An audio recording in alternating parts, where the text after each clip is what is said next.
सिद्धेभ्यः। ओम नमः सिद्धेभ्यः। ओम नमः सिद्धेभ्यः।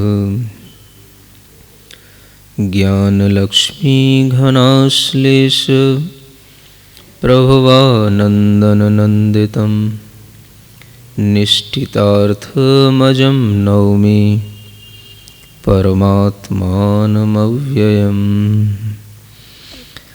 आचार्य शुभचंद्र देव विरचित यह संस्थान विषय धर्म ध्यान नाम का चैप्टर चल रहा है, जो कि सर्ग के हिसाब से ये 36वां सर्ग है। अलग अलग ग्रंथ हैं। एक ग्रंथ जो मुख्य रूप से रायचंद ग्रंथमाला से निकला है, उसके अनुसार ये 36वां सर्ग है। एक ग्रंथ शायद सोलापुर से निकला है, जो मोटा वाला है, टीका के साथ में, उसमें सर्ग और श्लोकों की संख्या में अंतर पड़ता है। तो हम यहाँ जो आप लोगों को श्लोक नंबर बता रहे हैं, ये उसी के अनुसार है जो रायचंद ग्रंथमाला से। उसी में यह संस्थान विषय धर्म ध्यान का प्रकरण चल रहा है, और 3 लोक के बारे में जो आपको जानकारी दी जा रही है, उसमें अधोलोक में रहने वाले नारकियों के बारे में आपको बताया जा चुका है। जब अधोलोक का वर्णन पूरा होता है, तब मध्य लोक का भी थोड़ा सा वर्णन यहाँ पर आपको बताया जा रहा है। मध्य लोक में क्या है, कितना बड़ा है, एक छोटा सा संक्षेप से, विस्तार से तो आपको और जो तिलोय पंडिती, त्रिलोकसार आदि ग्रंथ हैं उनसे पढ़ना। संक्षेप से एक व्यवस्था को जानने के लिए यहाँ पर मध्य लोक का वर्णन किया जा रहा है। श्लोक नंबर 82। मध्यभागस्ततो मध्ये तत्रास्ते झल्लरी निवह यत्र द्वीपसमुद्राणां व्यवस्था वलयाकृतिः। कहा जा रहा है कि जो मध्यलोक है मध्य भाग के समान है, और वह झल्लरी की आभा के समान है। जो अधोलोक है वो वेत्रासन के आकार का आपको बताया था। मध्यलोक है वो गोल झल्लरी होती है, झालर। कहीं लिखा हुआ है कि घंटा बजाने की घड़ावली के समान। मतलब अब आप तो एक रिंग टाइप की समझ लो, जो वो लोग बजाते रहते हैं, झन झन झन झन, जिसमें वो आवाज़ तो सब में ही आती है। हाँ, गोल गोल जो रहता है बाजा टाइप का, बस ऐसा झल्लरी समझ लो, नहीं तो अपने कमर में लगी हुई बेल्ट समझ लो और नहीं तो अपनी कमर ही समझ लो।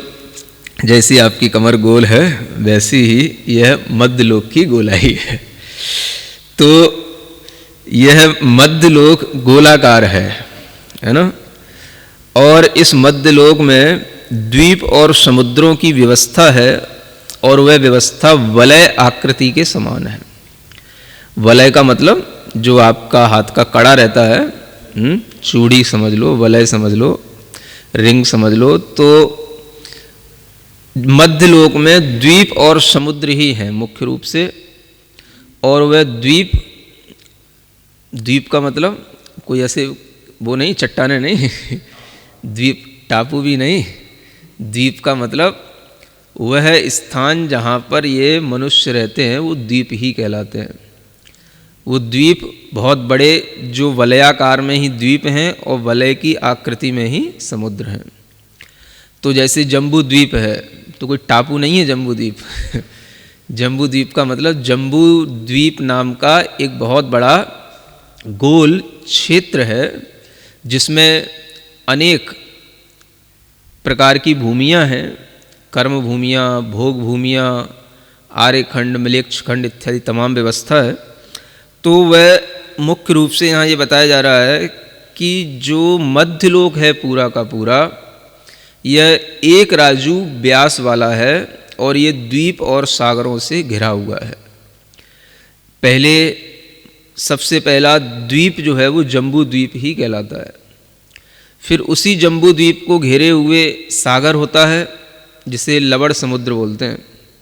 फिर उसी को घेरे हुए फिर एक द्वीप आएगा जिसे घातकी खंड द्वीप कहते हैं। फिर उसी को घेरे हुए फिर एक समुद्र आएगा जिसको कालोदधि समुद्र कहते हैं। फिर उसी को घेरे हुए फिर एक द्वीप आएगा जिसे पुष्कर द्वीप कहते हैं। फिर उसी को घेरे हुए एक द्वीप आएगा जिसे पुष्कर समुद्र कहेंगे। इस तरीके से द्वीप समुद्रों का यह क्रम असंख्यात रूप में चलता चला जाता है। तो वही यहाँ बताया जा रहा है, द्विगुणा जम्बू द्वीपादयो द्वीपा लवणादादयोर्णवा स्वयंभू रमणान्तास्ते प्रत्येकम द्वीप सागरा। ऐसे ये जम्बू द्वीप तो सबसे पहला द्वीप हो गया, लवण समुद्र सबसे पहला समुद्र हो गया। इन द्वीप और समुद्रों से प्रारंभ करके आप द्वीप समुद्र इसी क्रम से वलय के रूप में एक दूसरे को घेरे हुए और द्विगुणा भोगा माने दुगना विस्तार वाला आगे आगे के द्वीप से समुद्र का विस्तार दुगना, समुद्र से फिर द्वीप का विस्तार दुगना, द्वीप से फिर समुद्र का विस्तार दुगना, समुद्र से फिर द्वीप का विस्तार दुगना। इस तरह से द्वीप और समुद्र आगे आगे दुगने होते चले जाते हैं। ऐसे असंख्यात तो द्वीप हैं और असंख्यात ही समुद्र हैं। और अंतिम जो समुद्र है उसको कहा जाता है स्वयंभू रमण द्वीप, और अंतिम जो समुद्र है उसको कहते हैं स्वयंभू रमण समुद्र, जहाँ पर जाकर के मध्यलोक समाप्त हो जाता है। यानी जम्बू द्वीप है जो 1,00,000 योजन के व्यास से शुरू होता है और डबल होता हुआ असंख्यात, है ना, बार जो है डबल हो चुका होगा। उसके बाद में जो है स्वयंभू रमण द्वीप आएगा और उसके बाद में स्वयंभू रमण समुद्र आएगा। जिस स्वयंभू रमण समुद्र तक पहुँच करके यहाँ 1,00,000 योजन से शुरू करते हैं तो उसका अंतिम जो है रूप वह एक राजू का जो घेरा है वो पूरा का पूरा हो जाता है ना। इतना बड़ा यह मध्यलोक कहलाता है। और मध्यलोक में भी मुख्य रूप से इसे तिर्यक लोक कहते हैं, जो तिरछा फैला हुआ है द्वीप और समुद्रों के माध्यम से, ऐसे तिरछे ढंग से जो फैला हुआ है विस्तार को लिए हुए, इसलिए इसका नाम तिर्यक लोक भी कहलाता है। कुछ ऐसा भी कहा जाता है कि इस तिर्यक लोक को इसलिए भी तिर्यक लोक कहा जाता है क्योंकि जो 2.5 द्वीप हैं उसके बाहर जितने भी द्वीप और समुद्र हैं उनमें केवल तिर्यंश ही होते हैं, जिनका विस्तार सबसे ज़्यादा है, जिनकी संख्या सबसे ज़्यादा है ना। क्योंकि तिर्यंशों का स्थान तो 2.5 द्वीप के बाद में जितने भी असंख्यात द्वीप हैं समुद्र हैं सब में तिर्यंश, वहाँ पर मनुष्य नहीं होते हैं, इसलिए भी इसको तिर्यक लोक कहा जाता है, ऐसा भी कुछ विद्वान कहते हैं। तो यहाँ यह कहा जा रहा है कि ये दूने विस्तार वाला स्वयंभू रमण समुद्र के पर्यंत तक ये द्वीप समुद्रों की स्थिति फैली हुई है। ये मध्यलोक आप जान लेना, ठीक है ना, बहुत बड़ा है। और इस मध्यलोक में एक दूसरे को घेरे हुए वलय के ही आकार को धारण किए हुए अनेक जो द्वीप और समुद्र हैं उनका विस्तार आप अन्य जो विशेष ग्रंथ होते हैं उनसे समझ लेना। यहाँ कुछ खास बात आपको बताई जा रही है। मानुषोत्तर शैलेंद्र मध्यस्थम अति सुंदरम नर क्षेत्रम सरिशैल सुराचल विराजितम। यह श्लोक कह रहा है कि एक मानुषोत्तर पर्वत है। आप लोगों ने सुना होगा, 2.5 द्वीप भी सुनते रहते हो। 2.5 द्वीप का मतलब ही समझ लो, एक तो जम्बू द्वीप हो गया, उसके बाद लवण समुद्र के आगे जो दूसरा द्वीप आएगा उसका नाम है दूसरा द्वीप धातकी खंड द्वीप, और फिर कालोदधि समुद्र के बाद में जो पुष्कर द्वीप आएगा उस पुष्कर द्वीप को आधा ले लिया जाता है। उसके 2 भाग हो जाते हैं। पुष्कर द्वीप के बीचों बीच में एक मानुषोत्तर पर्वत रहता है। उस मानुषोत्तर पर्वत से उस पुष्कर द्वीप के 2 भाग हो गए। तो एक भाग तो जम्बू द्वीप की तरफ का हो गया और एक भाग पल्ले साइड का हो गया, है उधर का बोलते ना पल्ले तरफ का, हाँ, तो वो गया पल्ली तरफ। तो इधर वाला जो हो गया ये 2.5 द्वीप का एरिया हो गया, है ना। तो 2.5 द्वीप में क्या क्या आ गया? जम्बू द्वीप आ गया, लवण समुद्र आ गया, धातकी खंड द्वीप आ गया, कालोदधि समुद्र आ गया और आधा पुष्कर द्वीप आ गया। इतना हो गया 2.5 द्वीप। फिर 2.5 द्वीप की जो सीमांकन कर दी, उसकी मर्यादा बना दी किसने? मानसोत्तर पर्वत ने। तो आप उस पर्वत को उल्लंघन करके उधर नहीं जा सकते हो।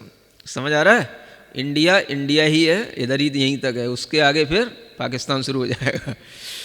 तो ऐसे मानसोत्तर पर्वत के भीतर तक 2.5 द्वीपों में ही मनुष्यों का विचरण होता है, मनुष्यों का जन्म होता है, और मनुष्य इन्हीं 2.5 द्वीपों में ही रहते हैं। अब उस मानसोत्तर पर्वत के आगे जितने भी द्वीप समुद्र हैं, स्वयंभू रमण द्वीप आएगा असंख्यात द्वीपों को पार करने के बाद में। तो वह स्वयंभू रमण द्वीप और मानसोत्तर पर्वत है ना। अब उस स्वयंभू रमण द्वीप में भी एक बीचों बीच में पर्वत होगा, पूरे स्वयंभू रमण द्वीप के बीचों बीच में, जिसका नाम है स्वयंप्रभ पर्वत। जैसे पुष्कर द्वीप में मानसोत्तर पर्वत है, वैसे ही स्वयंभू रमण द्वीप में भी एक स्वयंप्रभ पर्वत है।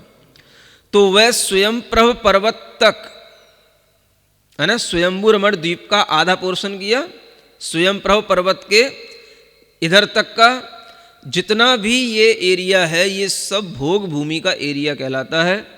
इसमें जगन्य भोग भूमि जैसी व्यवस्था होती है। इसमें मात्र त्रियंच ही होते हैं। त्रियंचों में भी वहाँ पर 2 इंद्री, 3 इंद्री, 4 इंद्री विकलत्र जीव नहीं होते हैं। जो बीच में समुद्र होंगे उन समुद्रों में भी जलचर जीव नहीं होते हैं। और यह वहाँ पर एक पल्ल की आयु वाले यह जगन्य भोग भूमि की व्यवस्था को लिए हुए वहाँ त्रियंचों का ही असंख्यात त्रियंच वहाँ पर रहा करते हैं। ठीक है ना।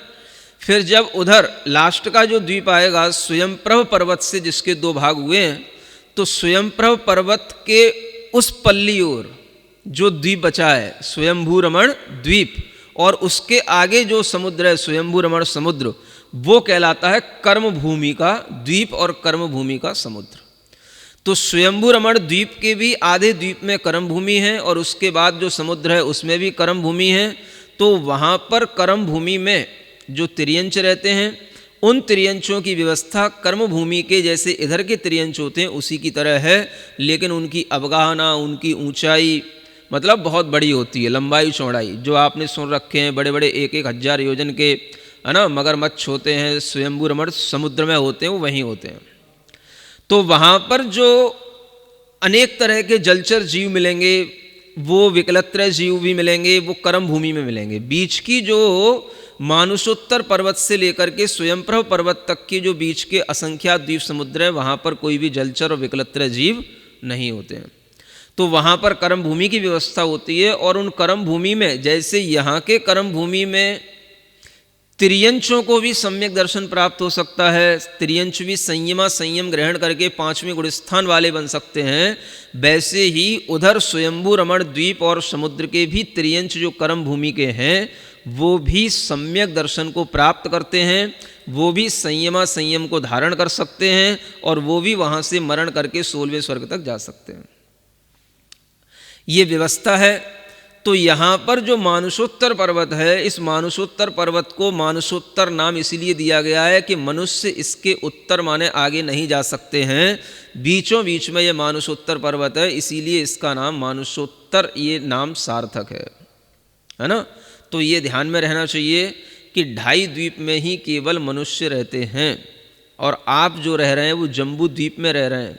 और जम्बू द्वीप के भी है ना बहुत से उसमें क्षेत्र हैं। उन क्षेत्रों में भी एक क्षेत्र जो भरत क्षेत्र है, उसका भी जो आर्यखंड है, बस एक उस आर्यखंड में आपका वास है। तो माने ऐसा समझ लो कि एक बहुत बड़ा गोला है ना जम्बूद्वीप, और उस गोले में नीचे की ओर बस एक छोटा सा है ना चांद के आकार का एक भरत क्षेत्र, ये आपका भरत क्षेत्र है, और उसमें भी एक आर्यखंड है। मतलब उतना सा आप जानते हो, बस समझ आ रहा है। पूरा गोला अभी खाली है जम्बूद्वीप का, और उसके बाहर जो है वो भी सब खाली है। ये सब आपकी निगाह से, वैज्ञानिकों के ज्ञान से सब परे चीज़ें हैं। समझ आ रहा है। तो आप या वैज्ञानिक जितना भी जानते हैं वो ऐसा समझ लो कि एक गोले का एक कली जो चंद्रमा की होती है ऐसी एक कर्व बनाओगे और उसका भी एक पोर्शन, बस आप उतना सा अभी वर्तमान में जान रहे हो, विज्ञान सिर्फ इतना सा जान रहा है। इसी में पूरा का पूरा ये सब अमेरिका, चीन, विश्व जितना भी है वो सारा का सारा इसी में समाया हुआ है, जो भरत क्षेत्र का ही एक खंड है। अभी आपको भरत क्षेत्र के भी जो 6 खंड होते हैं, म्लेच्छ खंड है 5, वो भी जो है ज्ञान में नहीं आते, केवल बस एक छोटा सा आर्य खंड के बारे में भी पूरी जानकारी अभी नहीं है। तो मतलब ये समझ लो बहुत बड़ा समुद्र है, उसमें से आपको अभी बूंद बराबर भी दिखाई नहीं दे रहा है। समझ आ रहा है? फिर भी आप अहंकार में जी रहे हैं। विज्ञान का युग, विकासशील देश, ऐसे अहंकारों में रहने वाले इन देशों में जितना अहंकार बढ़ रहा था, ये अहंकार को ही कम करने का आज यह बहुत बड़ा एक साधन मिला है जो कोरोना वायरस ने आपकी दिमाग को तंदुरुस्त करने के लिए फैलाया है। समझ आ रहा है ना? जो अपने आप को विकसित देश कहने वाले, सबसे ज़्यादा समर्थ और शक्तिशाली देश कहने वाले अमेरिका और इटली, जापान जैसे देश हैं, इन देशों में ही सबसे ज़्यादा इस महामारी का प्रकोप है। चंद्रमा और मंगल और शुक्र पर पहुंचने की बातें करने वाले एक छोटे से वायरस को नहीं पकड़ पा रहे हैं। समझ आ रहा है? अहंकार हमेशा हमें बड़ी चीज़ की ओर ही ले जाता है, छोटी छोटी बातें हमारे ज्ञान में आती नहीं है। समझ आ रहा है? छोटी छोटी चीज़ें हमको दिखाई नहीं देती हैं। तो आज हमारी ये स्थिति है कि हम ये समझ सकते हैं कि हम जिस टेक्नोलॉजी पर, जिस साइंस पर इतना गर्व करते हैं, प्राउड करते हैं, और इसके कारण से हम अपने आप को बहुत पढ़ा लिखा और है ना कॉलर तान के चलते हैं कि I am also civilized, I am also literate person, तो ये समझ लो कि ये जो आपकी लिटरेसी है ये किसी काम की नहीं है। एक छोटा सा वायरस भी आपको अपने घरों में रहने के लिए मजबूर कर सकता है और हजारों लाखों लोगों की जान ले रहा है, लेकिन फिर भी कोई भी टेक्नोलॉजी अभी तक उसके लिए कोई भी उपाय नहीं बना पाई है। समझ आ रहा है? तो ज़्यादा अहंकार में बहने की ज़रूरत नहीं है। विश्व की व्यवस्थाएं समझो। अगर हम विश्व की व्यवस्थाओं को ध्यान में रख करके चलेंगे तो हमें खुद में ये समझ में आएगा कि हम कहाँ हैं और हम कितनी छोटी सी स्थिति में हैं। समझ आ रहा है? ये आपको जो लोक का विस्तार बताया जा रहा है, इसके ज्ञान से आपको क्या फ़ायदा मिलेगा आप ये सोच सकते हो। तो इसके ज्ञान से फ़ायदा मिलता है कि हम ये सोचें कि हम जहाँ रह रहे हैं, हम जिस स्थिति में रह रहे हैं, हमारा जो अस्तित्व है वो इस लोक में इतना छोटा सा है कि हमें अहंकार करने की कोई ज़रूरत कहीं से कहीं तक है ही नहीं। समझ आ रहा है? दुनिया बहुत बड़ी है। हम क्या आनंद लेंगे? दुनिया का आनंद अभी आपको देखने को मिलेगा, दिखाया जाएगा अभी यहाँ पर आपको स्वर्गों का आनंद। समझ आ रहा है? आपको क्या आनंद मिलेगा? वो आनंद भी आपका बहुत छोटा है। क्या दुख मिलेगा? वो दुख भी आपका बहुत छोटा है। समझ आ रहा है? तो अपने छोटे से दुख सुख में ये नहीं समझ लेना चाहिए कि यही सब कुछ है और इसके अलावा दुनिया में कहीं कुछ नहीं है। जो भी लोग हमें पेपरों में दिखाई दे रहे हैं, यहाँ इतने हजार संक्रमित हो गए, यहाँ इतने मर गए, बस इतने ही लोग नहीं है, दुनिया बहुत बड़ी है। समझ आ रहा है? असंख्यात जो त्रियंश हैं, ये मध्य लोक में इन त्रियंशों का विस्तार इतना ज़्यादा है कि मनुष्य तो बहुत कम होते हैं। 29 अंक प्रमाण होते हैं मनुष्य केवल, टोटल 10⁻29 बस। समझ आ रहा है? और वो 29 तो अभी आपके खोज में भी नहीं है। जो पूरे विश्व की जनसंख्या नाप के देखोगे तो उसमें मनुष्यों की संख्या कितनी है? 1 अरब तक होगी। क्या समझ आ रहा है ना? 1 अरब 2 अरब होगी ज़्यादा से ज़्यादा। अब ये जो 10⁻29 है, इसका आप गुणा लगा लेना। समझ आ रहा? इतने मनुष्य हैं, वो केवल यहाँ के नहीं बताए जा रहे हैं, 2.5 द्वीप में रहने वाले मनुष्यों की टोटल संख्या बताई जा रही है जो शास्त्रों में लिखी है। तो केवल भरत क्षेत्र में ही मनुष्य नहीं रहते हैं, अन्य भी क्षेत्र हैं उनमें भी मनुष्य रहते हैं और सभी द्वीपों में मनुष्य रहते हैं। इस तरह से मनुष्यों की संख्या भी अधिक है। तो हमें इस मध्य लोक के ज्ञान से, तिर्यक लोक के ज्ञान से यह समझ लेना चाहिए कि हमारा अस्तित्व जो यहाँ पर आज मनुष्य के रूप में है, इसका जो हमें ज्ञान वर्तमान में विज्ञान के माध्यम से मिल रहा है वो तो बहुत छोटा सा है। हमें अगर इस ज्ञान के माध्यम से थोड़ा सा हमारे मन में भाव आएगा कि इतना जीव होते हैं, इतना बड़ा क्षेत्र है जिसको कि विज्ञान कभी ढूंढ ही नहीं सकता है। समझ आ रहा है? एक राजू पर्यंत तक स्वयंभू रमण समुद्र तक विज्ञान कभी पहुंच ही नहीं सकता। पूरा जम्बूद्वीप भी नहीं खोज सकता, स्वयंभू रमण समुद्र की बात तो दूर है। जम्बूद्वीप के बीचों बीच में सुमेरु पर्वत है, अभी तक विज्ञान ने वो सुमेरु पर्वत नहीं खोज पाया। सभी शास्त्रों में लिखा हुआ वो सुमेरु पर्वत। हिंदुओं के भी विष्णु पुराण में सुमेरु पर्वत का नाम आता है। मध्यलोक की व्यवस्थाएं, द्वीप समुद्र की व्यवस्थाएं, नरकों की व्यवस्थाएं, स्वर्गों की व्यवस्थाएं, बहुत कुछ हमने आपसे कहा था जैनों में भी और हिंदुओं में भी एक जैसी मिलती हैं। समझ आ रहा है? जिसे हम आगे आपको थोड़ा थोड़ा सा बताएंगे कि ये जो मनुष्य लोक है, इस मनुष्य लोक में रहने वाले जो मनुष्य हैं वही मनुष्य देवगति को प्राप्त होकर के वही मनुष्य मोक्ष गति को प्राप्त होते हैं और वही मनुष्य नारक इत्यादि भी बनते हैं। तो मनुष्य सब कुछ बन सकता है। मनुष्य से मनुष्य भी बनता है, मनुष्य से मनुष्य पशु भी बनता है, मनुष्य से मनुष्य नारकी भी बनता है और मनुष्य से मनुष्य देव भी बनता है। समझ आ रहा है? और आपको थोड़ी सी ज्ञान का विस्तार करने के लिए एक जानकारी और आपके दिमाग में रहे कि नरकों में असंख्यात नारकी होते हैं और देवगति में भी असंख्यात देव होते हैं। समझ आ रहा है? तो नरकों में असंख्यात नारकियों का जो कोटा पूरा करना है वो मनुष्य नहीं कर पाते हैं। समझ आ रहा है? क्योंकि मनुष्य तो गिनती के हैं, संख्यात हैं। तो मनुष्यों के अलावा जो तिर्यंच हैं वो तिर्यंच वहां जाकर के उत्पन्न होंगे। असंख्यात संख्या में ये तिर्यंच हैं, तभी वो असंख्यात नारकियों के रूप में वहां पर हमेशा असंख्यातों का जन्म हो रहा है और असंख्यातों की वहां से मृत्यु भी हो रही है। हर समय पर ये चल रहा है। तो मनुष्यों के द्वारा इतना बड़ा कोटा पूरा नहीं होता, वो कोटा भी तिर्यंचों से ही पूरा होता है। और देवों के यहाँ पर भी असंख्यात जो देव हैं वहाँ पर भी जो हमेशा जन्म मरण असंख्यातों का चल रहा है तो वह भी कोटा तिर्यंचों से ही पूरा होता है। समझ आ रहा है? तो ये तिर्यंच कहाँ है? तो यही तिर्यक लोक का जो विस्तार है, इसमें जो स्वयंभू रमण द्वीप और समुद्र है, ये सबसे बड़ा द्वीप समुद्र है, वहाँ के ही तिर्यंच ये सब पूर्तियाँ करते हैं। समझ आ रहा है? तो ये विस्तार समझ करके हमें थोड़ा सा समझना है कि हम कहाँ हैं। तत्रार्य मिलेक्ष खंडानी भूरी भेदानी तेस्वमी आर्या मिलेच्छा नरा संति सत्क्षेत्र जनितेर गुणहि। फिर आगे कहते हैं कि इन द्वीप और समुद्रों में ही मनुष्य क्षेत्र में 2.5 द्वीप होते हैं, इन्हीं में आर्य खंड होते हैं और इन्हीं में मिलेक्ष खंड होते हैं। ठीक है ना? आर्य खंडों में आर्य पुरुष रहते हैं, मिलेक्ष खंडों में मिलेक्ष लोग रहते हैं। ठीक है? तो इतिहास में जो है आपको समझाया जाता है कि आर्य पुरुष केवल ब्राह्मण थे या आर्य पुरुष ही केवल जो है यहाँ पर पहले थे, वो यहाँ आए, ये सब बातें तो इतिहास की एक बहुत बड़े भ्रम है और छोटी छोटी बातें हैं। आर्य खंड में रहने वाले सभी पुरुष आर्य पुरुष कहलाते हैं और वो हमेशा से इस क्षेत्र में रहे हैं। इस भरत क्षेत्र में कहीं से कोई बाहर से आर्य नहीं आए, यहाँ पर हमेशा रहने वाले पुरुषों को ही आर्य पुरुष कहा जाता है। ठीक है? ये आर्य क्षेत्र ही कहलाता है। तो इस आर्य खंड के अलावा मिलेक्ष खंड भी होता है। आर्य खंड और मिलेक्ष खंड में अंतर होता है कि आर्य खंड में गुणवान पुरुष रहते हैं।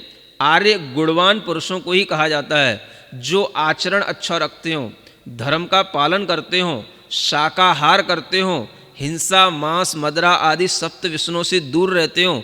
ऐसे अच्छे पुरुषों को ही आर्य पुरुष कहा जाता है। जाति का इसमें कोई भेद नहीं है। जो भी व्यक्ति अच्छा आचरण करेगा वो आर्य पुरुष कहलाएगा, आर्य कहलाएगा। समझ आ रहा है? तो ये आर्यों का ये क्षेत्र है। अब हम अपनी ही कुछ इतिहास की कम जानकारी के कारण से या इतिहास की बातों पर विश्वास करके ये हम अनेक तरह के जातियों में उस आर्यों का विभाजन कर देते हैं, जो हमारे लिए एक इतिहास का अधूरापन बताता है। अगर आप विस्तार से जैन शास्त्रों के अनुसार देखें तो आर्य का मतलब है श्रेष्ठ पुरुष, श्रेष्ठ आचरण करने वाले गुणवान पुरुष, और जो गुणियों के द्वारा ही पूजे जाएं या जो गुणों का ही आदर करें, ऐसे गुणों को धारण करने वाले पुरुषों को ही आर्य पुरुष कहा जाता है। समझ आ रहा है? मतलब गुण क्वालिटेटिव पर्सन होने चाहिए। समझ आ रहा है? और क्वालिटी डिपेंड करती है आपके कंडक्ट पर, है ना, कि आप कैसा आचरण कर रहे हैं, आपका खाना पीना रहना सहने का ढंग क्या है। समझ आ रहा है?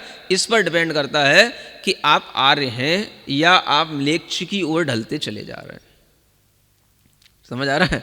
तो जहाँ पर धर्म आचरण होता हो, अच्छे लोग रहते हों, अच्छा बोलचाल रखते हों, अच्छे वस्त्र पहनते हों, अच्छा भोजन करते हों, शुद्ध सात्विक तरीके से अपना दिन और रात व्यतीत करते हों, वो सब आर्य पुरुष कहलाते हैं। समझ आ रहा है? अब म्लेच्छों में क्या होता है?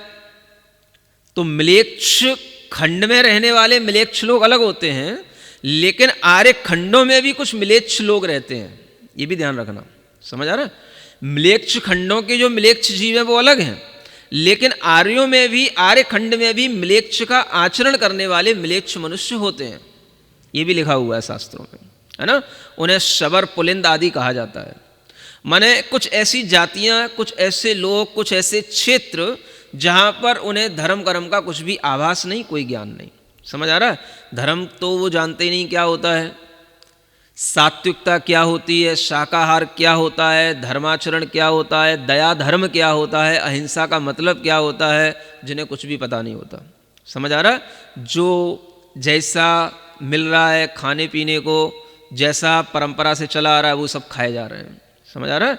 तो ऐसे देश जहाँ पर अन्न होता ही नहीं, हमेशा जो है मांस इत्यादि ही खाया जाता है, हमेशा जो है शराब इत्यादि ही पी जाती हैं, तो जैसे इधर आदिवासी क्षेत्रों में होता है, वैसे ही कुछ बड़े बड़े जो आप विकसित देश कह रहे हो ना, उनमें भी वही होता है। तो ये सब जो है ना एक म्लेच्छ लोग की तरह ही होते हैं, जिनके पास अच्छे भरे पूरे वस्त्र नहीं होते हैं शरीर ढकने के लिए। समझ आ रहा है? तो आधे आधे कटे कटे वस्त्र पहने रहते हैं, और जो है बस खाना पीना मौज उड़ाना, इसी के अलावा उनको और कुछ नहीं आता। तो ये भी एक तरीके की हल्की सी म्लेच्छ जैसी सभ्यता आप समझ लो, है ना? धर्म के नाम पर जिन्हें कुछ नहीं आता, अहिंसा दया की बातें जिनके सिर के ऊपर जाती हैं। समझ आ रहा है? जिन्हें आपस के ही मनुष्यों के अलावा और कोई जीव नहीं दिखाई देते। समझ आ रहा है?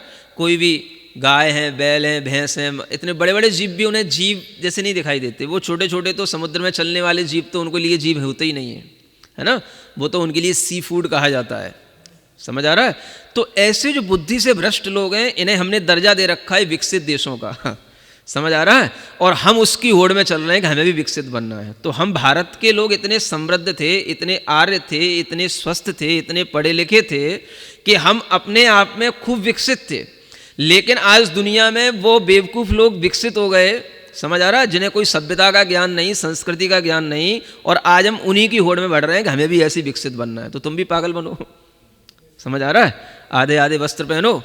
समझ आ रहा है? दिन और रात का कोई भेद मत करो, दिन में सो रात में खाओ जानवरों की तरह, बस इसी का नाम म्लेच्छ। समझ आ रहा है? तो देख लो आप, यही हो रहा है ना? तो ये म्लेच्छों का ही आचरण होता है, जानवरों जैसा आचरण, दिन रात का कोई ज्ञान नहीं रखना, समय के अनुसार कोई भी अपनी मतलब एक्टिविटी नहीं रखना, कोई अपनी रूटीन नहीं बनाना, है ना? दिन दिन भर सोते रहना, रात रात भर जागते रहना, काम में लगे रहना उल्लुओं की तरह। ये सब जो है आज का ट्रेंड बन गया है, और उसी को हम पढ़ा लिखा कह रहे हैं। समझ आ रहा है? तो आप भले ही कहते रहो, हम तो नहीं कह सकते, है ना?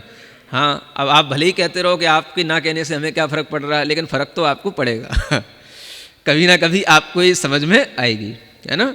प्रकृति जैसे आपको अभी वर्तमान में समझा रही है, हम वही समझा रहे हैं जो आपको प्रकृति समझा रही है। और आप ये मान करके चलो कि अगर किसी मजबूरी के तहत आपने अपनी दिनचर्या गलत बना भी ली है ना? क्योंकि आज बहुत से बच्चे आईटी कंपनियों में काम कर रहे हैं, तो उनका कॉन्टैक्ट रहता है उधर यूएस और यूके से, तो वहाँ पर जब लोग जागते हैं तब इनको यहाँ जागना पड़ता है। नहीं समझ आ रहा है? तो वहाँ पर जो है जब दिन होता है तो यहाँ पर इनकी रात का टाइम होता है, तो इन्हें यहाँ से वर्किंग रात में बैठ करके यहाँ से करनी पड़ती है। समझ आ रहा है? तो आप इसको अपनी एक मजबूरी समझो, इसे समझो कि ये हम अपने जीवन यापन करने के लिए एक ऐसा एक कार्य अपना लिए हैं, लेकिन ये वस्तुतः हमारा धर्म नहीं, सभ्यता नहीं, ये हमारा सही शेड्यूल नहीं है। इसके माध्यम से हम बहुत दिनों तक निरोगी नहीं रह सकते हैं, स्वस्थ नहीं रह सकते हैं, हम कोई अच्छी प्रोग्रेस नहीं कर सकते हैं। हम दूसरे के अनुसार काम कर सकते हैं, दूसरे की नौकरी तो कर सकते हैं, लेकिन हम खुद कभी मालिक नहीं बन सकते। हाँ, जो लोग हमेशा दूसरों के अनुसार काम कर रहे हैं वो कंपनियों के किसी ना किसी एजेंट या एम्प्लॉय की तरह काम तो कर रहे हैं, लेकिन वह कभी भी कंपनी के ऑनर नहीं बन सकते, उनके अंदर ऑनरशिप नहीं आ सकती। क्योंकि जब तक वह ये रात में काम वाम करना नहीं छोड़ेंगे, तब तक दिन में होने वाली जो काम के माध्यम से तरक्की है वो उन्हें मिल ही नहीं सकती। समझ आ रहा है? तो भारत में रह करके यदि आपको समृद्ध बनना है, तरक्की वाला इंसान बनना है, तो आपको दिन में ही जागना है, दिन में ही काम करना है और रात में सोना है, आराम करना है, दिन में ही खाना है, पीना है और रात में आपको रेस्ट लेना है। समझ आ रहा है? ऐसा करोगे तो आप कोई अच्छे आदमी बन पाओगे। मैंने कभी एक कहीं कोटेशन पढ़ी थी कि आज तक दुनिया में माने कोई भी ऐसा इंसान जो बहुत बड़ा हुआ, बहुत बड़े पद पर प्रतिष्ठित हुआ हो, वो दिन में कभी सोता नहीं मिलेगा आपको। समझ आ रहा है? बड़े पदों पर प्रतिष्ठित इंसान कभी भी आपको दिन में सोता नहीं मिलेगा। हाँ, ये एक बहुत बड़ा नियम है। आप किसी को भी देख लेना, कितने ही बड़े से बड़े अरबपति खरबपति किसी को भी आप पकड़ लेना, उसकी दिनचर्या से आप निकटता से आप उसका परिचय लेना, आप देखोगे कि वह सुबह जल्दी उठता है और रात को भी समय से सोता है। ये उसकी दिनचर्या है, तभी उसका दिमाग सही चलता है, तभी वो इतनी बड़ी प्रतिष्ठा पर बैठा है। समझ आ रहा है? चाहे देश का बड़े से बड़ा मंत्री हो, चाहे प्रधानमंत्री हो, चाहे राष्ट्रपति हो, आप किसी की भी दिनचर्या से परिचय कर लेना। समझ आ रहा है? तो ये एक जो सिस्टम है, ये मिलेच्छों का सिस्टम है। रात में खाना, रात में जागना, रात में एंजॉय करना और दिन भर जो है उल्लुओं की तरह सोते पड़े रहना, ये जो है एक तरह का सिस्टम जो बिगड़ा हुआ है। ये हमने बाहर के जो मिलेच्छ देश थे उनसे ही हमने सभ्यता सीख करके अपने आप को बिगाड़ लिया है। ये पक्की बात समझना आप, है ना? तो यहाँ मिलेच्छों की बात आई, इसलिए आपको थोड़ा सा बताना पड़ा। तो जहाँ पर धर्म शून्यता होती है ना, लोग कहते हैं क्या करना, धर्म वरम तो सब लड़ाने झगड़ने काम करते हैं।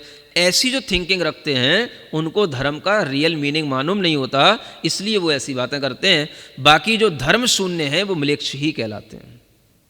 तो हमेशा धर्म का आचरण करना, ये आर्य खंड के आर्य जो मनुष्य हैं उनका धर्म रहा है। ठीक है ना? तो इतनी जानकारी आप लोगों को मध्य लोक की पर्याप्त है कि यहाँ पर मनुष्य और त्रियंचों की संख्या अधिक है। मध्य लोक में अनेक व्यंतर आदि देव भी रहते हैं। समझ आ रहा है? जो बड़े जो द्वीप समुद्र हैं, जंगल होते हैं, बड़े बड़े अरण्य होते हैं, वृक्षों में अनेक तरह की जो एकांत स्थान होते हैं, उनमें अनेक तरह के व्यंतर देवों का भी वास रहता है। तो इस द्वीप समुद्रों में अनेक व्यंतर देवों के भी स्थान बने हुए हैं, उनके ही परमानेंट। ठीक है ना? तो यहाँ पर व्यंतर देव भी रहते हैं। अब जब हम इस थोड़े से इससे ऊपर उठते हैं, है ना, तो इसी मध्य लोक से जब हम ऊपर उठते हैं तो यहाँ पर ऊर्ध्व लोक तो तब शुरू होगा जब सुमेरु पर्वत पूरा हो जाएगा, है ना। सुमेरु पर्वत 1,00,000 योजन ऊंचाई वाला है, 1,00,000 योजन ऊंचाई वाला है। समझ आ रहा है? तो उस 1,00,000 योजन ऊंचाई के बाद से ऊर्ध्व लोक शुरू होता है। अब आप देखोगे कि ये जितने भी चांद सितारे आपको दिखाई दे रहे हैं, सूर्य चंद्रमा आदि, ये सब 1,00,000 योजन में नहीं है। इनकी जो ऊंचाई है वो 790 योजन से शुरू होती है और 900 योजन पे खत्म हो जाती है। यानी 110 योजन की केवल एक पट्टी है जिसमें ये ज्योतिष लोक रहता है। इसे हम मध्य लोक ही कहते हैं, जिसे आप ऊर्ध्व लोक समझ रहे होते हो। समझ आ रहा है? हाँ, जिसे आप देखते हो ऊपर सूर्य चंद्रमा कौन से लोक में है, आप कहोगे ऊर्ध्व लोक में। ऊर्ध्व लोक नहीं है वो अभी मध्य लोक ही है। समझ आ रहा है? ऊर्ध्व लोक तो 1,00,000 योजन के बाद शुरू होगा, जहां पर स्वर्गों के देवों का विमान होते हैं। तो अब यहां पर आगे बताया जा रहा है ऊर्ध्व लोक का वर्णन शुरू करने से पहले कि मध्य लोक के ऊपर आकाश में ज्योतिषी देवों के विमान रहते हैं और वे ज्योतिषी देव दोनों प्रकार के होते हैं। ऐसा बताया गया है आगम में कि कुछ जो ज्योतिषी देव होते हैं वो स्थिर होते हैं और कुछ चलायमान भी रहते हैं। यानी सूर्य और चंद्रमा जो हमें दिखाई दे रहे हैं, ये ज्योतिषी देवों के विमानों की बाहरी आकृतियां हैं। समझ आ रहा है? ये बड़े बड़े योजनों के गोले हैं, गोलाकार, अर्धगोलाकार ये विमान होते हैं, और उन विमानों की बाहरी आउटर सरफेस है जो हमें सूर्य चंद्रमा की ये रोशनी के माध्यम से हमको दिखाई दे रही है। उसके अंदर जो योजनों तक फैला हुआ क्षेत्र है उसमें अनेक देव देवियां रहते हैं और वह ज्योतिषी देव कहलाते हैं। ठीक है ना? तो कुछ देवों के विमान तो घूमते रहते हैं और कुछ देवों के विमान स्टेबल रहते हैं। ये ज्योतिषी देवों में दोनों तरीके के विमान पाए जाते हैं। जैसे आप देख रहे हो चंद्रमा है, सूर्य है, ये सब हमेशा मूवेबल हैं। और कुछ होते हैं जो हमेशा एक ही जगह पर ऑलवेज कांस्टेंट रहते हैं, जैसे ध्रुव तारा वगैरह होते हैं। तो बहुत सारे स्टार्स, मून वगैरह होते ऐसे भी हैं जो एक ही जगह पर ऑलवेज कांस्टेंट रहते हैं। तो ये जो है ज्योतिष लोक की जो व्यवस्था है वो आपको बताई, ये मध्य लोक में ही आती है। अब इस मध्य लोक से भी ऊपर है ना, ये तो केवल 900 योजन में पूरा हो गया, 790 से लेकर 900 योजन में पूरा हो गया। अभी तो 1 लाख योजन तो बहुत ऊपर जाना है आपको, समझ आ रहा है? तो जो सुमेरु पर्वत है उसके ऊपर एक बाल के अंतर से जो विमान शुरू होता है वो ऋजु विमान कहलाता है। वो स्वर्ग का सबसे पहला विमान है, वहां से स्वर्गों की लाइन शुरू होती है। 16 स्वर्ग जो आपने सुन रखे हैं, सौधर्म इंद्र सब लोग बनते हैं हर प्रतिष्ठा में, वो सौधर्म इंद्र वहां से शुरू होता है, सौधर्म इंद्र के विमान। तो आगे कहा जा रहा है कि आकाश में देवों के जो निवास हैं उनमें 2-2 स्वर्गों के युगल होते हैं, सौधर्म, ऐशान, सानत कुमार, महेंद्र, है ना, पैरेलल में। तो 2-2 युगलों के इस तरह से विमानों का वहां पर स्थान है, और 2-2 स्वर्गों के युगलों के ऊपर ऊपर ऊपर ऊपर ऊपर, एक के ऊपर एक के ऊपर एक, ऐसे 16 स्वर्गों के अच्युत स्वर्ग तक के 8 युगल विमान होते हैं। समझ आ रहा है? और उनकी भी संख्या बहुत है, उनमें भी श्रेणीबद्ध, प्रकीर्णक, इंद्रक विमान, और उसमें भी जो है सब असंख्यात योजन के ये विमानों की आकार, उनमें असंख्यात देवी देवता रहते हैं। तो यहाँ पर आपको सब कुछ बताया जाना मुश्किल है, ये सब तो आप तिलोई पंडिती से समझना। यहाँ तो सिर्फ हम एक लोकेशन ढूंढ रहे हैं। यहाँ हम क्या कर रहे हैं नहीं समझ आ रहा है? जैसे कोई मैपिंग होती है ना, यहाँ पर आपको केवल एक मैप बताया जा रहा है। जैसे आपको इंडिया का मैप देखना है तो उसमें क्या देखोगे, ये इंडिया के मैप में ये दिल्ली है, ये बॉम्बे है, ये बेंगलुरु है, समझ आ रहा है? बस ये दिख रहा है। अब उसमें दिल्ली में क्या है, आगरा में क्या है, वो आप अलग देखना, समझ आ रहा है? तो यहाँ पर आपको अभी केवल एक ऊपर ऊपर का 3 लोक का बस आपको मैप बताया जा रहा है, कहाँ पर क्या है, छोटा छोटा सा। तो अभी यही कहा जा रहा है कि 16 स्वर्ग ये हो गए, ठीक है ना? तो ये 16 स्वर्गों के विमानों के ऊपर वैमानिक देवों के, इन्हीं विमानों के ऊपर फिर ग्रैवेक देवों के नाम आते हैं। 9 ग्रैवेक होते हैं, समझ आ रहा है? 16 स्वर्गों तक ही देवियों का आना जाना होता है। देव और देवियां मिलेंगे आपको कहां तक? 16 स्वर्ग तक। 16 स्वर्ग के बाद देखोगे 9 ग्रैवेक होते हैं, उनके 3 पटल होते हैं। 3 पटल का मतलब 3 स्टोरी समझ लो।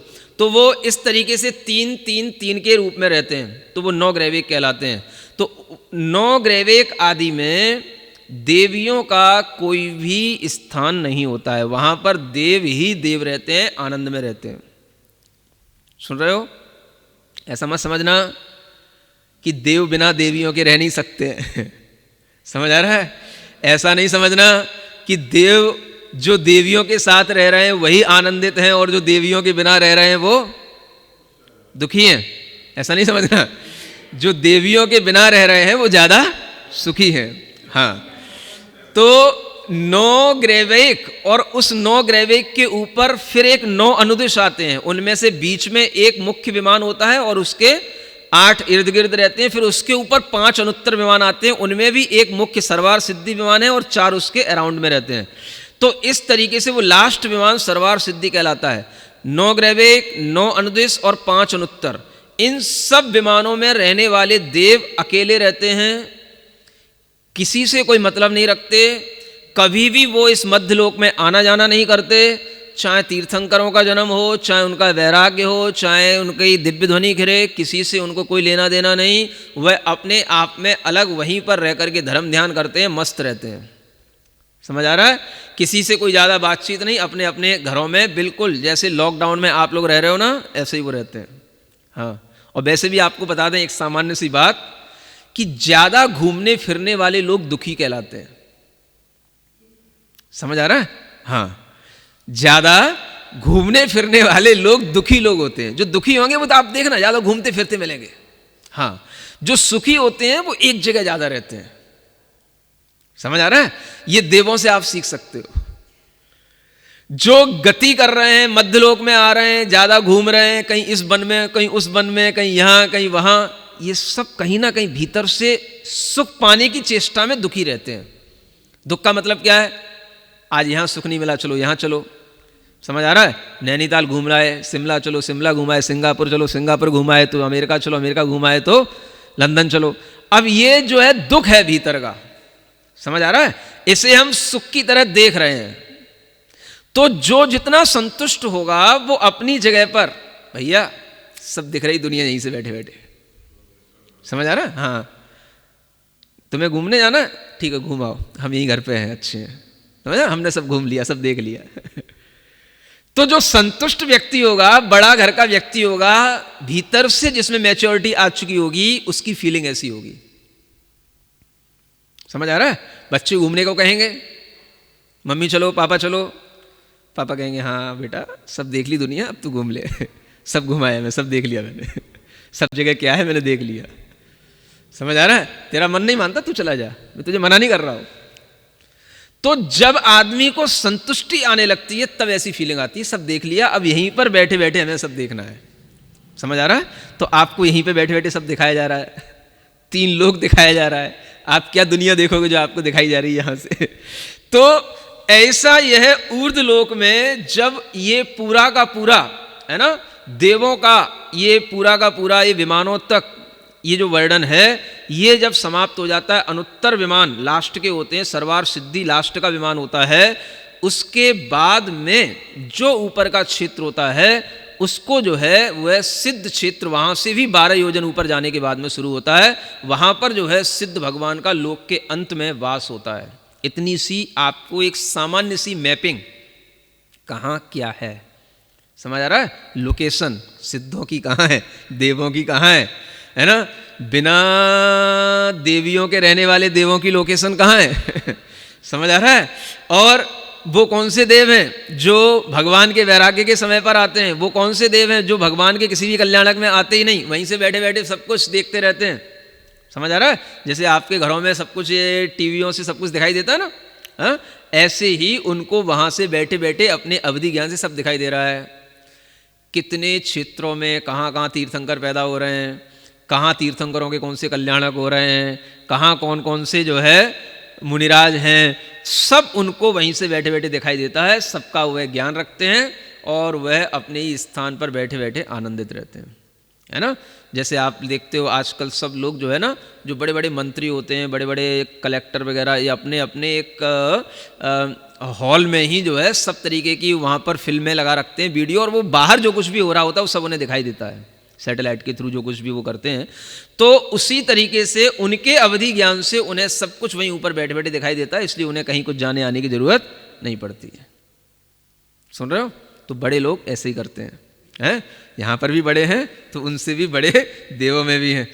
देवों में कभी भी है ना, उनके निवास स्थानों में रात दिन का कोई भी विभाजन नहीं होता, हमेशा वहाँ पर, क्योंकि सूर्य और चंद्रमा की लाइटें तो है नहीं, है ना, क्योंकि वो तो सब बाहर हैं सूर्य चंद्रमा, उनके पास तो इतनी लाइटें हैं कि भी इतनी लाइट बाहर फेंक रहे हैं, नहीं समझ आ रहा है? तो उनके भीतर कितनी लाइट होगी?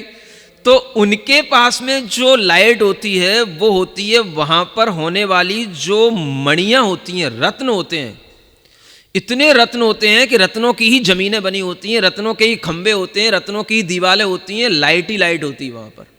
समझ आ रहा है? तो वहां पर दिन और रात का किसी भी प्रकार का कोई भी विभाजन वहां पर नहीं होता है, है? समझ में आ रहा है?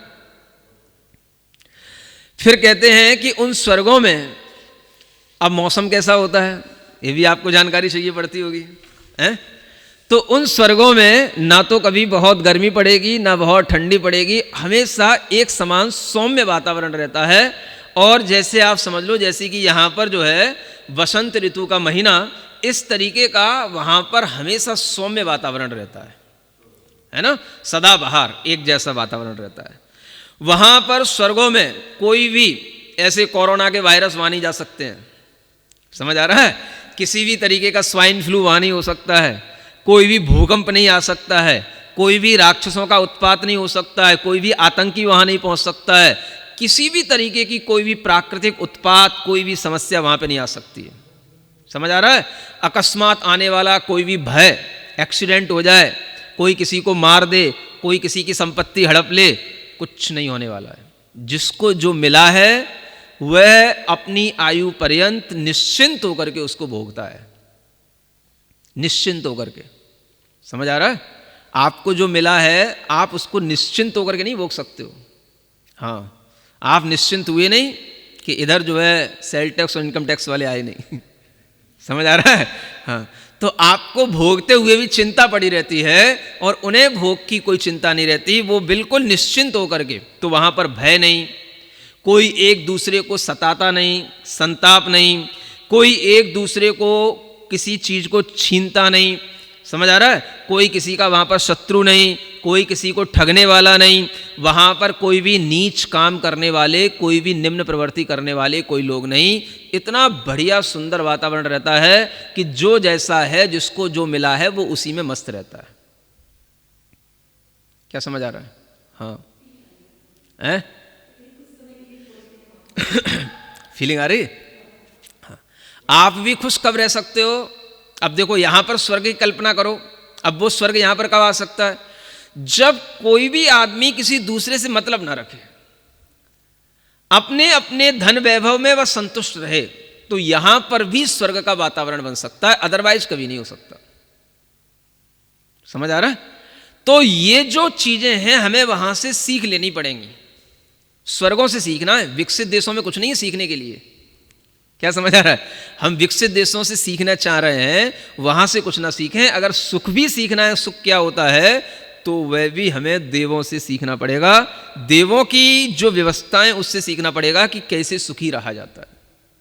फिर कहते हैं कि उन देवों के निवासों की जो वहां पर भूमियां होती हैं, चंद्रकांत मणियों की बनी हुई वो पृथ्वियां होती हैं। समझ आ रहा है? मूंगे के पत्तों की उसमें रचनाएं बनी हुई रहती हैं, लाल लाल कलरिंग उसमें रहती है। और जो हीरा होता है, वज्र, समझ आ रहा है, उसकी वहां पर अनेक दीवालें, स्तंभ, ये जो सब डेकोरेशन होती है वो वहां पर वैडूर्य मणि की, माने लाल मणियां, नीली मणियों की ऐसी झिलमिलाहट। अब कल्पना कैसे करोगे? यहां तो आपको, आप कभी ऐसा सोचो, कभी जैसे मान लो कोई, हाँ, ये लाइटें आती जैसे स्टेज प्रोग्राम होते हैं, समझ आ रहा है। अब उन लाइटों में जैसे नाच रही हो लड़कियां, है ना, नृत्य होते हैं, और फिर उनमें वो लाइटें वो बीच में सामने लगाए रखते हैं, वो लुप लुप लुप लुप करते रहते हैं, समझ आ रहा है, हरी पीली नीली नीली होती रहती है। तो ये सब जो हम आर्टिफिशियल कर रहे हैं, छोटा छोटा सा कर रहे हैं, समझ आ रहा है, वो वहां पर हमेशा ही ऐसा रहता है। तो थोड़ी सी फीलिंग हम यहां पर ले लेते हैं समझ आ रहा है? तो हम यहां जितने भी शौक कर रहे हैं, जो भी हम यहां कर रहे हैं, ये सब इतनी बहुतायत से देवों के पास में है कि उन्हें तुम्हारे खेल बिल्कुल बच्चों की गुड्डी गुड़ियों के जैसे खेल होते हैं ना, जैसे बड़े लोग गुड्डे गुड़ियों के खेल समझते हैं ना, ऐसे वो देखते हैं। यहाँ पर देखो ये लाइटों में थोड़े से नाच रहे हैं तो बड़े खुश हो रहे हैं, है ना, बड़ा डिस्को देख रहे हैं, तो इन्हें ऐसा लगता है सबको इतना बड़ा प्रोग्राम देख लिया। समझ आ रहा है? कोई बड़ा स्टेज प्रोग्राम हो गया, है ना, उसमें कोई बड़े बड़े लोग बुला लिए, लाखों रुपए की टिकट लग गई, तो लगता है कि हाँ भाई हम बहुत बड़ा प्रोग्राम अटेंड कर लिए, हम बहुत बड़ा काम करके आ गए। वहाँ पर हमेशा ही, वहाँ पे हर घर में ऐसी नाच है समझ आ रहा है? एक एक देव की कम से कम 32 देवियां होती हैं, कम से कम 32, समझ आ रहा है? और एक एक देवी में विक्रिया करने की क्षमता होती है हजारों रूप में, समझ आ रहा है? अब आप समझ लो कितना हो गया, मल्टीप्लाई कर लेना है। तो जब वह एक देव ऑर्डर देगा 32 देवियों को नाचने का और उनकी विक्रिया के साथ नाचने का और ऐसे माहौल में नाचने का, तो आप समझो वहां का आनंद क्या होगा। आप क्या आनंद ले रहे हो? हेलोजनों पे लाल पन्नियां लगा करके समझ आ रहा है? थोड़े से बस कलर जो मूव कर रहे हैं उसका आनंद ले रहे हो, ओरिजिनल चीज तो कहीं और ही है। हाँ, तो इसलिए कह रहा हूं थोड़ा सा यहां पर शांति रख लो, थोड़ा सा यहां पर शांत भावों से धर्म कर लो। बाद में आपको ये सुख जो यहां नहीं मिल रहे हैं उससे ज्यादा सुख आपको अगले जन्म में आराम से मिल जाएंगे। समझ आ रहा है? और अगर आप उन सुखों को भी प्राप्त नहीं करना चाहते हो तो भी आपको वह सुख अपने आप मिल जाएंगे। समझ आ रहा है? अगर आपको सुख का भी लालच आ जाए तो भी कम से कम धर्म कर लोगे तो भी हो सकता है कि वहां जाकर के भी उस सुख की अधिकता में आपको जब कभी भगवान का समोसरण दिख जाए तो हो सकता है वहां पर भी जाकर के आपको लगे अब क्या पाऊं, तो वहां पर देवों को भी सम्यक दर्शन हो जाता है। समझ आ रहा है? तो ये बुरा नहीं है। थोड़ी देर के लिए आप धर्म के अनुसार अपने जीवन को चला लोगे, उससे भले ही आपको थोड़ी सी असुविधा जैसी महसूस हो, लेकिन लंबे समय तक आपको बहुत बड़ा सुख मिलेगा। और उस सुख के बाद में भी आपको मोक्ष सुख तब मिलेगा जब आपको ये सुख भी फीका लगने लग जाए। समझ आ रहा है? तो यहाँ देवों का थोड़ा सा वर्णन और बताया जा रहा है कि ऐसी वहाँ पर अब स्वर्गों में आप लोग तो क्या करते हो, अब बाहर जो है गार्डन बना लेते हो, स्विमिंग पूल बना लेते हो।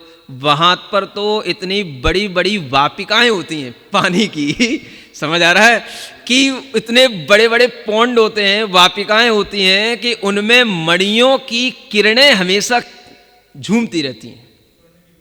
समझ आ रहा है?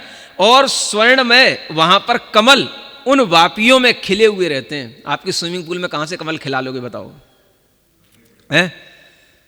कितने भी आर्टिफिशियल बना लोगे तो हो सकता है कि कहीं पत्थर के बना लिए तो उसमें हो जाके सिर ना लग जाए।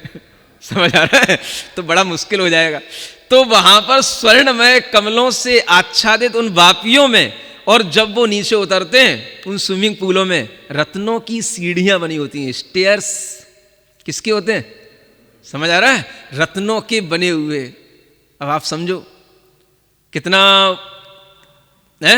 आनंद है। चलो ठीक है। अब उन स्वर्गों में वापियों के अलावा जो सरोवर रहते हैं, तालाब रहते हैं, वो भी बड़े स्वच्छ निर्मल जल वाले होते हैं। उनमें कभी काई नहीं लगती, उनमें कभी गंदे कीड़े मकोड़े उत्पन्न नहीं होते हैं। और वहाँ पर हमेशा हंस कारंड जाति के विशेष सुंदर पक्षी होते हैं, जो पक्षी वहाँ पर उन समूहों में रह करके उन्हीं की आवाज़ आती है और वह सब विक्रिया से वहाँ पर अनेक तरह की विक्रिया बना करके ये सब वहाँ पर आनंद ले करके देव और देवियाँ उन स्थानों पर निरंतर क्या करते रहते हैं? कुछ काम है ही नहीं है। क्या समझ आ रहा है? रोटी बनानी नहीं, बच्चे होते नहीं क्या समझ आ रहा है? चिंता फिक्र कुछ है नहीं, कमाना है नहीं। समझ आ रहा है? कोई किसी चोर का आतंक का कोई भय है नहीं। देव हैं और देवियां हैं, बस। इसके अलावा कोई तीसरा रिलेशन वहां होता ही नहीं। क्या सुन रहे हो? लोग थोड़ी सी वही कल्पना कर रहे हैं, है ना? लोग वही कल्पना करके तो यहां पर कर रहे हैं भैया। अब आजकल मतलब ऐसा लड़कियों में ट्रेंड चल चुका है ना, बच्चों को पैदा करना भी अच्छा नहीं लगता। समझ आ रहा? क्योंकि उससे भी घिर जाते हैं, जिम्मेदारी आ जाती है। समझ आ रहा है? तो बच्चे नहीं होना चाहिए। अब शारीरिक सुख तो सब चाहिए लेकिन बच्चे नहीं होना चाहिए, तो व्यवस्थाएं सब बिगड़ रही हैं। लेकिन ये भी जो थिंकिंग आ रही है सब देवों से ही आ रही है। क्या समझ आ रहा है? बात तो सही है। अगर आपके बच्चे नहीं होंगे तो आप ज़्यादा खुशी रहोगे, सुखी रहोगे। समझ आ रहा है? दो ही लोग, अब फिर आपको लगता है बोर हो जाएंगे। अब देवों के पास तो 32 हैं, 32 हज़ार हो जाएंगी। आप कहाँ से लाओगे 32,000? तो फिर जो है फिर आप बोर हो जाओगे। तो फिर आपको सोचना पड़ता, चलो भाई ज़्यादा नहीं, 10-20 बच्चे नहीं तो 1-2 ही सही। समझ आ रहा है? कम से कम पापा पापा पापा पापा कहते तो रहेंगे तो उसी में आपका थोड़ा सा जीवन निकल जाएगा। 10 साल उनको खिलाने में लग जाएंगे, बड़ा करने में निकल जाएगा, 10 साल उनको पढ़ाने में निकल जाएगा, तब तक 20 साल की ज़िंदगी अपनी भी निकल जाएगी। समझ आ रहा है? तो अपन भी जो है 25 से 50 के हो जाएंगे। फिर उसके बाद में ठीक है, वो भी अपना करते रहेंगे, थोड़ा बहुत हमारा भी ध्यान रखेंगे तो थोड़ा बहुत अपने को भी रेस्पेक्ट मिलता रहेगा, और ऐसा सोच के आदमी अपनी पूरी ज़िंदगी निकाल लेता है। खुश है वो? ठीक है, अगर जैसे भी खुश हो खुश रहो। क्या कहा जा रहा है? उन स्वर्गों में सब कुछ है, गाय हैं कामधेनु की तरह गाय, जो कामधेनु गाय का नाम सुना है, स्वर्गों की ही गायें होती हैं, समझ आ रहा है? चिंतामणि रत्न होते हैं, है ना, कुछ भी इच्छा करो सब मिलता है। कल्प वृक्ष होते हैं जिनके सामने इच्छा करने से ही सब कुछ मिलता है। ऐसी इच्छाओं की पूर्ति करने के लिए ऐसी चीज़ें जो होती हैं वो सिर्फ स्वर्गों में ही होती हैं। वो चिंतामणि रत्न यहाँ मनुष्यों में नहीं होते, कामधेनु गाय यहाँ मनुष्यों में नहीं होती, और कल्प वृक्ष भी आज आपको नहीं मिलेंगे, क्योंकि आप तो आज पसीना बहाओ, कर्म करो, कर्म भूमि में रह रहे हो। जितना पसीना बहाओगे उतना ही स्वस्थ रहोगे और उतना ही कुछ आप प्राप्त कर पाओगे। ये कर्म भूमि के कर्म है, समझ आ रहा है? और भोग भूमि की ऐसी व्यवस्था, कुछ नहीं करना, आनंद में रहना। स्वर्गों के जो राजा होते हैं, अधिपति, जो स्वर्गों में भी ऐसे जैसे यहाँ प्रधानमंत्री या विशेष इंद्र की तरह जो वहाँ रहते हैं, समझ आ रहा है? उनके अंडर में सारे के सारे असंख्यात देव रहते हैं। तो उन अधिपतियों के आगे, इंद्रों के आगे हमेशा ध्वजाएं फहराते हुए, उनके दोनों ओर चमर उड़ाते हुए, उनके ऊपर छत्र लगाते हुए अनेक तरीके के देव उनके आसपास घूमते हैं, और देवांगनाएं हमेशा उनके सामने उनको लुभाती हुई, नृत्य करती हुई उनकी सेवा में लगी ही रहती हैं। सुन रहे हो? मन बना लो थोड़ा सा, है? वहां पर इंद्र मंदार वृक्षों की क्या होते हैं, जंगल होते हैं, तो मंदार नाम के कल्प वृक्ष होते हैं, उन कल्प वृक्षों की गलियों में घूमते हैं, समझ आ रहा है? यक्ष और किन्नर जाति के देव जो होते हैं वहां पर उनको गीत सुना सुना करके, क्या समझ आ रहा है? अब यहां तो आप गीत सुनाने के लिए आपको अपने घर में सब सिस्टम लगाना पड़ेगा, समझ आ रहा है? और वहां पर डायरेक्ट रिले होता है सब कुछ, है? किन्नर जाति के देव होते हैं, यक्ष जाति के देव होते हैं, तो वो सब तरह तरह के हजारों प्रकार के वाद्य यंत्र एक साथ बजाएंगे, एक साथ आपको आनंदित करेंगे। आप कितने प्रकार के वाद्य यंत्र एक साथ सुन सकते हो? 10-20 प्रकार के, ज़्यादा से ज़्यादा, समझ आ रहा है? हाँ हाँ, और सबकी भी आवाज़ एक बार में नहीं सुन पाओगे, समझ आ रहा है? और वहाँ पर हजारों प्रकार के वाद्य यंत्र एक साथ, गीत, आनंद, नृत्य, इसके अलावा वहाँ कुछ है ही नहीं, समझ आ रहा है? स्वर्ग के देव ऐसे क्रीड़ा पर्वत होते हैं, उनमें बड़े बड़े ऐसे कुंज बने हुए होते हैं, माने जैसे आपने कभी कहीं देखे हो, कभी नागपुर साइड जाना आप, तो संतरे के आपको बड़े बड़े ऐसे गार्डन मिलेंगे, देखते ही से आनंद आता है, समझ आ रहा है? उन्हें कुंज कहते हैं, निकुंज, है ना? घने वृक्ष एक जैसे, बिल्कुल एक ही प्रकार के फलों से सुशोभित होते हुए, ऐसी वहाँ पर अनेक तरह के जो पर्वत होते हैं, पर्वतों की कंदराएं होती हैं, गुफाएं होते हैं, वो सब जो है सुंदर आकृति को लिए हुए होते हैं। देवांगनाएं देवों के साथ वहाँ पर हमेशा विचरण करते हैं और सब तरीके के आनंद लेते हुए हजारों नहीं असंख्यात वर्षों का, सागरों पर्यंत काल जो नरकों में था, वही वैसा ही असंख्यात वर्षों का काल स्वर्गों में भी होता है, समझ आ रहा है? जैसी नरकों में जगन्य आयु 10,000 वर्ष की होती है कम से कम, और अधिकतम आयु 33 सागर की होती है, वैसे ही स्वर्गों में भी एक बार भी जन्म लोगे तो कम से कम 10,000 वर्ष की उम्र मिलेगी, और अधिक से अधिक 33 सागर, जो सर्वार सिद्धि सबसे ऊपर के विमान होते हैं, उनको मिलती है। अच्छा हो रहा है मन? उन स्वर्गों में मंदार, चंपक, अशोक, मालती, ऐसे अनेक तरह के, है ना, वृक्षों की सुगंधें और उनकी जो मकरंदें होती हैं, पुष्पों की जो रज होती है, उससे वह वहाँ पर चारों ओर सुगंधित वातावरण इस तरीके का बना रहता है कि देव लोग उन वनों में ही लौटते रहते हैं, समझ आ रहा है?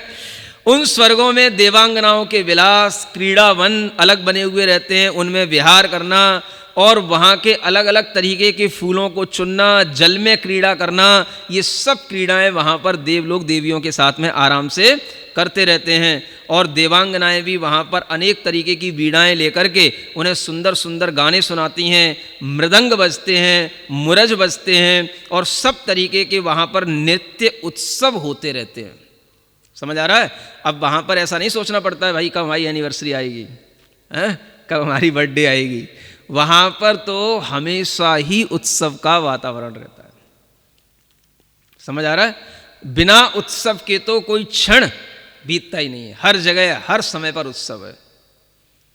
कभी अपने ही क्षेत्र में क्षण भर में, दूसरे क्षेत्र में क्षण भर में, दूसरे क्षेत्र में। अब आपको जो बताया, जैसे तिर्यक लोक है पूरा, तो देवलोक कहीं भी आ जा सकते हैं, किसी भी द्वीप में, किसी भी पर्वत पर, किसी भी समुद्र में, कहीं भी जा सकते हैं क्षण भर में। इतना घूमने के लिए उनके पास में बड़ा एरिया होता है और वह हमेशा रमणीक स्थानों पर रहते हैं। सब प्रकार के भोगों का उन्हें सुख मिलता है, सब प्रकार के उनके पास में सुख गुण होते हैं। क्या उपमा दी जाए, यहाँ पर आचार्य कहते हैं उनकी उपमा देने के लिए कुछ भी नहीं है। इसलिए इतना ही कहना पड़ता है, नाके नाकौ कसामिव, यानी स्वर्गों का सुख तो स्वर्गों की तरह ही है।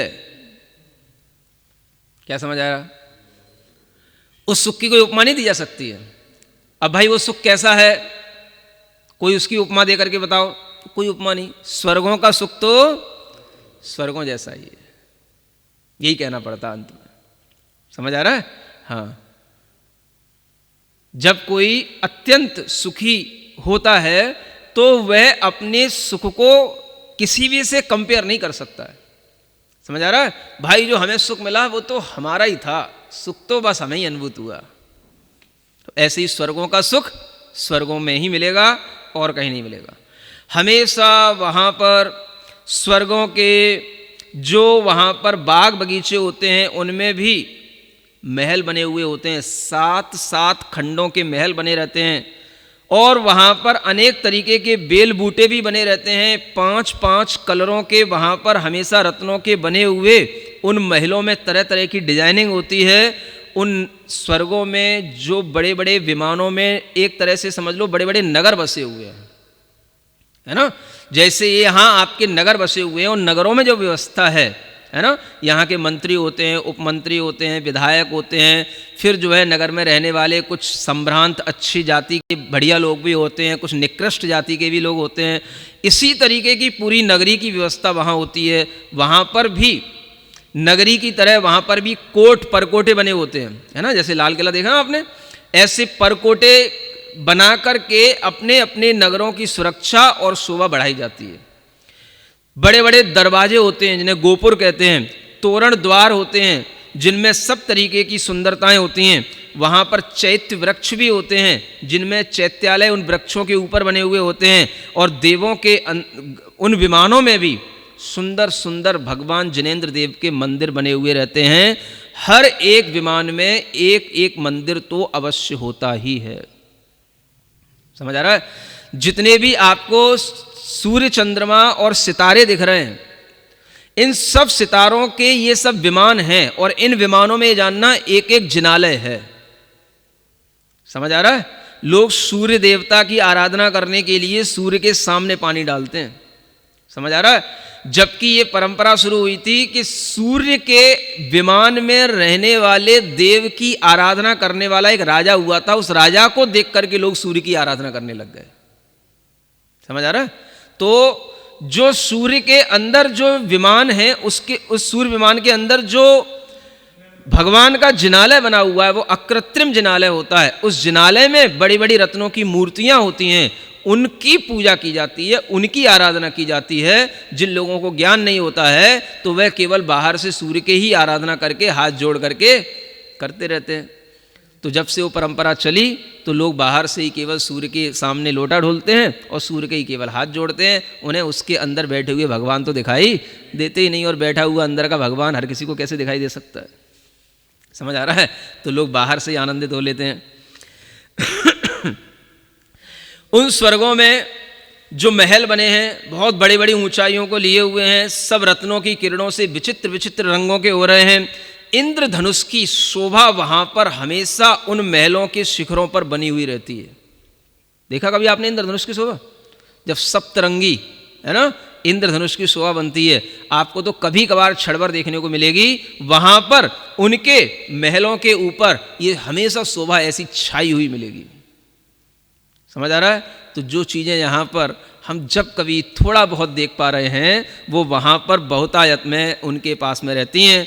उन इंद्रों के पास में 7 प्रकार के देवों की सेना होती है, 7 प्रकार की सेना है ना।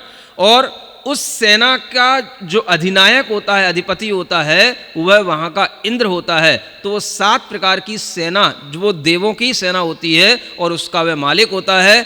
इस तरह से वहाँ पर 7 प्रकार की सेनाओं में हाथी भी आते हैं, घोड़े भी होते हैं, रथ भी होते हैं, पयादे भी होते हैं, माने पैदल चलने वाले भी होते हैं, बैल भी होते हैं, गंधर्व भी होते हैं, नर्तकी भी होती हैं। इस तरह की 7 प्रकार की सेनाएं होती हैं और वे प्रत्येक इंद्र की, ऊपर के इंद्र की एक से एक और ज़्यादा बढ़ करके होती हैं। इस तरह से सभी इंद्रों का वैभव 16वें स्वर्गों तक और ज़्यादा बड़ा रहता है। और सभी प्रकार के ये 16 स्वर्गों के देव देवांगनाओं के साथ में और सभी रमणीक स्थानों में रमण करने वाले असंख्यात देव होते हैं, जिनके माध्यम से यह ऊर्ध्वलोक का यह वर्णन आपको थोड़ा सा समझ में आ सकता है। ठीक है ना। तो जब कभी आप मध्यलोक से ऊपर ऊर्ध्वलोक की कल्पना करो, तो ऐसी आप थोड़ी सी विचारधारा लाना। ये आपको छोटी सी विचार बताए, छोटा सा मैपिंग है, इसके माध्यम से आपको संस्थान विषय धर्म ध्यान होगा।